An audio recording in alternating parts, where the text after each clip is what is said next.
नमस्कार, स्वागत है आपका हमारी खास पेशकश 24 का चक्रव्यूह में। मैं हूं आपके साथ साक्षी गुप्ता। एमपी छत्तीसगढ़ की सियासी फिजा में अब लोकसभा चुनाव का रंग और भी ज्यादा चढ़ने लगा है। 24 के महासंग्राम के लिए कांग्रेस बीजेपी अपने मोहरे सेट करने में जुटी हुई है। किसके मोहरे जीत दिलाने में होंगे कामयाब और कौन किसको करना पड़ेगा 2029 का इंतजार, ये तय करेगा जनता जनार्दन का प्यार। तो चलिए शुरू करते हैं 24 का चक्रव्यूह।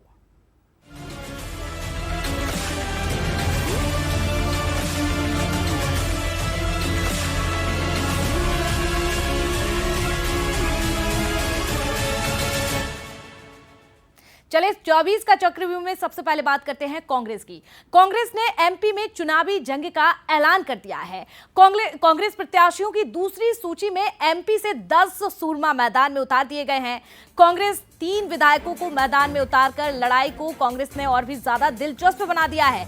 छिंदवाड़ा से देखिए नकुल नाथ, भिंड से फूल सिंह बरैया, सतना से सिद्धार्थ कुशवाहा, तो मंडला से ओमकार मरकाम का नाम सामने आ रहा है। सीधी से कमलेश्वर पटेल को मैदान में उतारा है, तो वहीं टीकमगढ़ से पंकज अहरवार उम्मीदवार बनाए गए हैं। धार से राधेश्याम और देवास से राजेंद्र मालविया, तो खरगोन से पोललाल खरते और बैतूल से रामू टेकाम को कांग्रेस ने टिकट दिया है।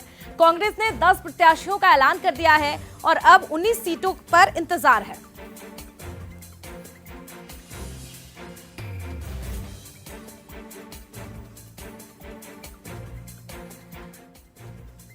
तो देखिए यहां पर लिस्ट आने के बाद छिंदवाड़ा सांसद नकुल नाथ ने जीत का दावा भी किया है।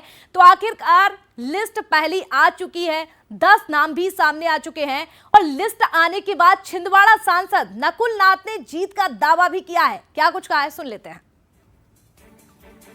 सीटों पर कांग्रेस ने सीटें घोषित की है। छिंदवाड़ा सांसद हमारे साथ है जिनका नाम उस लिस्ट में है। कांग्रेस पार्टी ने दूसरी बार आपके ऊपर भरोसा जताया है। आज सूची में आपका नाम है, कैसा फील कर रहा है?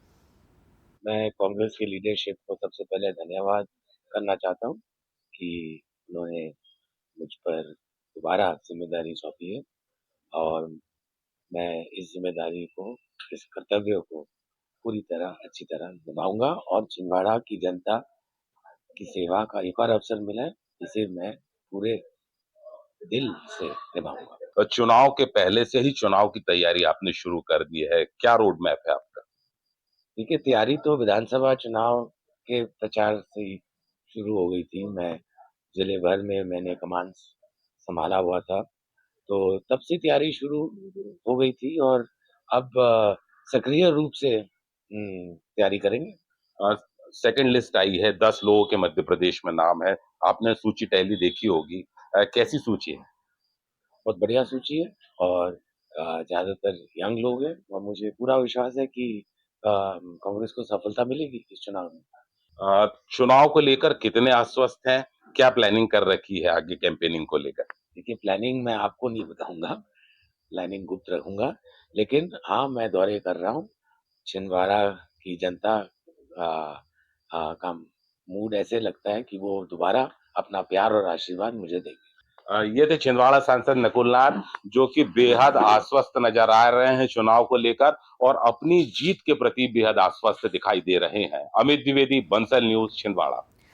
तो नकुल नाथ जीत का दावा करते हुए नजर आए और साथ ही जनता से प्यार वाद भी यहां पर मांगते हुए नजर आए। और देखिए यहां पर भिंड से प्रत्याशी बनने के बाद फूल सिंह बरैया ने बीजेपी पर निशाना साधा है। क्या कुछ कहा है, आप सुनिए। बरैया वर्तमान में विधायक हैं और अब एक बार लोकसभा चुनाव के लिए उन पर पार्टी ने भरोसा जताया है। खुद फूल सिंह बरैया जी हमारे साथ, तो उनसे बात करने की कोशिश करते हैं। सर, पहले तो बहुत बहुत बधाई आपको। धन्यवाद धन्यवाद। कितनी चुनौती पहले, सबसे पहले देखिए, कांग्रेस पार्टी के जो उसूल हैं, जो मैनिफेस्टो आने वाले हैं, जो सिद्धांत हैं, मुझे नहीं लगता कि कांग्रेस उस सिद्धांत का, उस मैनिफेस्टो का मुकाबला कर पाएगी। बीजेपी कभी नहीं कर पाएगी। कांग्रेस पार्टी जो रोजगार को लेकर के आई है कि बेरोजगारी हमें खत्म करनी है, महंगाई हमें पूरी तरह से महंगाई को लगाम लगाना है, और किसानों की जो समस्या है, इस समस्या के लिए कांग्रेस आगे आ रही है। कानून व्यवस्था के बारे में कांग्रेस ने खुद कहा कि हम कानून व्यवस्था को दुरुस्त करेंगे। जहां बीजेपी कानून मानती ही नहीं है, उनके नेता तो कह रहे हैं कि हम तो संविधान को ही खत्म करेंगे। आप तो कानून की बात कर रहे हैं, वो संविधान को ही खत्म करने की बात कर रहे हैं। तो मुझे नहीं लगता है कि कांग्रेस कहीं मुकाबले में बहुत ज्यादा कोई बड़ी चुनौती होगी कांग्रेस के मुकाबले बीजेपी। लंबे समय से भिंड लोकसभा सीट पर बीजेपी का कब्जा है। अब क्या आप ऐसा जादू करेंगे जिससे कांग्रेस की बढ़त? अगर आपको कभी मौका मिले भिंड जाने का तो इस बार का आप जादू खुद अपनी आंखों से देखेंगे। जो पब्लिक, अभी तो लोगों को पता ही नहीं है कि जिस जनता के लिए हम लोग जिस तरह की लड़ाई लड़ते हैं उस प्रकार की लड़ाई कोई नहीं लड़ता है। अब हम गए हैं क्षेत्र में और देखेंगे कि बीजेपी कहीं किसी भी एंगल पर हमारे मुकाबले नहीं है। बीजेपी 400 पार का नारा लगा रही। 400 पार का वो 20,000 वोट जिसको मिलेंगे वो भी कहता मैं पार्लियामेंट जीतूंगा। अभी आपका एक इंटरव्यू था जिसमें आपने कहा था कि अगर पार्टी मुझे भरोसा करेगी पार्टी तो चुनाव दम से लड़ूंगा और जीत के भी दिखाऊंगा।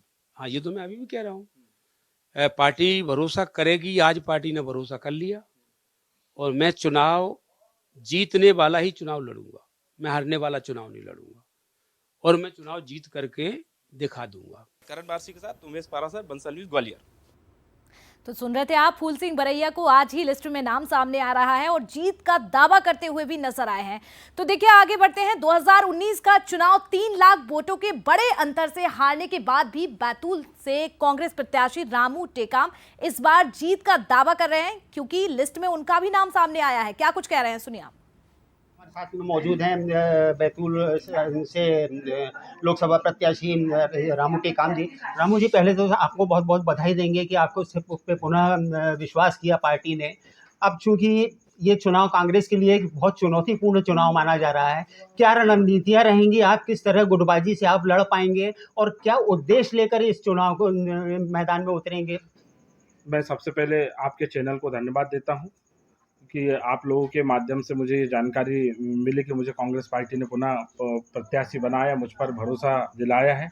मैं आदरणीय मल्लिकार्जुन खड़गे जी, आदरणीय राहुल गांधी जी, आदरणीय सोनिया जी, हमारे पूर्व मुख्यमंत्री आदरणीय कमलनाथ जी, हमारे पीसीसी चीफ आदरणीय जीतू पटवारी जी, सुखदेव पांसे जी, आदरणीय नीले डागर जी और हमारे ओमकार सिंह मरकाम जी सीईसी के जो मेंबर हैं और जितने हमारे बैतूल, हरदा, हरसूद लोकसभा के जो कांग्रेस के पदाधिकारी हैं, मैं सभी को धन्यवाद देता हूं कि इन सबके सहयोग से, सामूहिक प्रयास से आज मुझे प्रत्याशी बनाया गया है और निश्चित ही मुझे जो प्रत्याशी बना गया उनके मंसूबों पर मैं खरा उतरने का प्रयास करूँगा। अब पिछला चुनाव जो है वो लगभग 3 लाख वोटों से हारे थे आप, लेकिन इस बार पार्टी ने फिर आप पर विश्वास जताया है।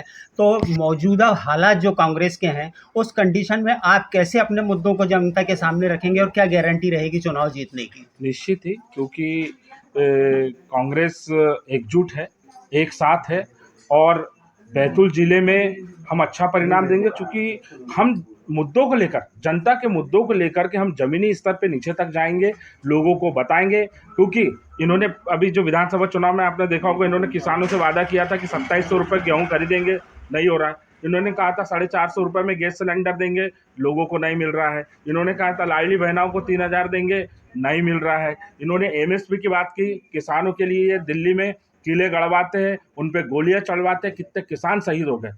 ओपीएस ये कर्मचारियों को नहीं देना चाहते, युवाओं को रोजगार नहीं देना चाहते। आज चारों तरफ अत्याचार और शोषण और महिलाएं सुरक्षित नहीं है। तो आप सब जानते हैं, इन सब मुद्दों को लेकर के हम जनता के बीच में जाएंगे और निश्चित ही जनता इस बार हमें आशीर्वाद। सत्येंद्र सिंह परिहार, बंसल न्यूज, बैतूल।